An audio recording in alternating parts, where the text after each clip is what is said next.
আর আগামী দিন ভারতবর্ষকে পথ দেখাবে কে? বাংলা, বাংলা, বাংলা। তাই তো বলি বাংলার জয় হোক। জয় বাংলা, জয় বাংলা, জয় বাংলা। জয়ী হও, জয়ী হও, জয়ী হও। খেলতে হবে, খেলতে হবে, খেলতে হবে। খেলা হবে, খেলা হবে, খেলা হবে। আমার ছোট্ট বাচ্চারা দাঁড়িয়ে আছে এখানে ব্যাডমিন্টন হাতে নিয়ে। তার কারণ এখানে একটা ইনডোর স্টেডিয়াম করে দেওয়া হয়েছে, খুব সুন্দর। আমি আপনাদের এখানে ঢোকবার আগে ওদের সাথে একটু খেলে এলাম, কচি কাচাদের সাথে। তাই বলি খেলাও হবে, খেলতে হবে, পড়াও হবে, পড়তে হবে, এগোতে হবে, এগোতে হবে। সুস্থ থাকতে হবে, সুস্থ থাকতে হবে, ভালো থাকতে হবে, ভালো থাকতে হবে। আমাদের কে রুখবে? আমরা চলি সম্মুখ পানে, কে আমাদের বাঁধবে? রইল যারা পেছন টানে, কাঁদবে তারা কাঁদবে। মনে রাখবেন, যারা কুৎসা করে, যারা অপপ্রচার করে, ভোটের সময় টাকার থলি নিয়ে বেরোয়, মনে রাখবেন এরা একদিনের পাখি। এরা বসন্তের কোকিলের মতো কুহু কুহু করে ডাকে, তারপরে আবার পালিয়ে যায়, তারপরে কিন্তু পাত্তা পাওয়া যায় না। কিন্তু আমরা 365 দিন মা মাটি মানুষের সরকার আপনারা কিষাণ সম্মান নিধি পান অ্যাকাউন্টে, এটাও আমাদের মুখ্যমন্ত্রী সবার নাম পাঠায় না বলে সবাই পান না।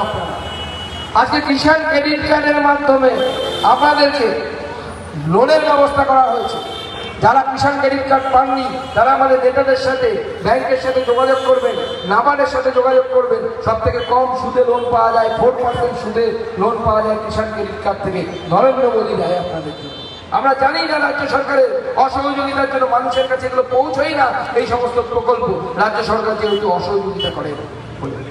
তাই বন্ধুগণ, আজকে আমাদেরকে লড়াই চালিয়ে যেতে হবে। প্রান্তিক জেলার জন্য লড়াই, যে জেলা দিল্লি দিয়ে বাংলাদেশ দিয়ে ঘেরা, আমরা তারকে সেই জেলাতে, এই প্রান্তিক জেলাতে রেল পৌঁছেছি, উন্নয়নের ধারা এনেছি।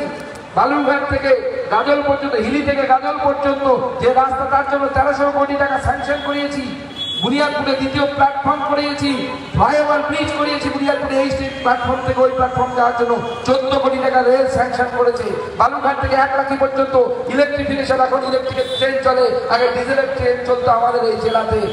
এই 5 বছরে রেলের শুধু এত উন্নয়নের কাজ করেছি যে সেটার ভাষণ দিলে বলে মমতা বন্দ্যোপাধ্যায় শুনতে শুনতে কান ধরে বসে পড়বে। তার আমলেও এত কাজ হয়নি এই দক্ষিণ দিনাজপুর জেলার জন্য, এই বালুরঘাট লোকসভা।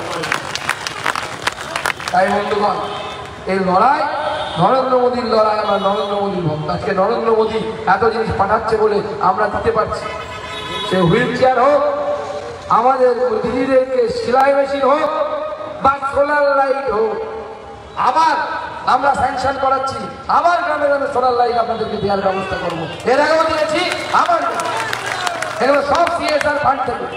এই সিএসআর ফান্ডের টাকা কেন্দ্র থেকে আনতে হয়। এর আগে কোন এমপি এনেছে একবার তৃণমূলের নেতাদেরকে জিজ্ঞেস করে দেখবেন। 5 টাকাও আনার দম কেউ রাখতে পারেনি। আপনার আশীর্বাদে আপনার এমপি পেরেছে আনতে, সেই জন্য আপনাদের কাছে আমি কৃতজ্ঞ। এটা আমি একা পারবো না। যদি আপনারা আমার পাশে থাকেন, জেলার মানুষ হিসেবে, এই পিছিয়ে পড়া জেলার মানুষ হিসেবে, সুকান্ত মজুমদার আপনাদেরকে কথা দিতে পারে, আপনাদের জন্য সুকান্ত মজুমদার নরেন্দ্র মোদীর পাও ধরতে ছাড়বে না যে এই জেলার উন্নয়ন আপনাকে করতে হবে, এই জেলাকে বাঁচাতে হবে, এই জেলা গরিব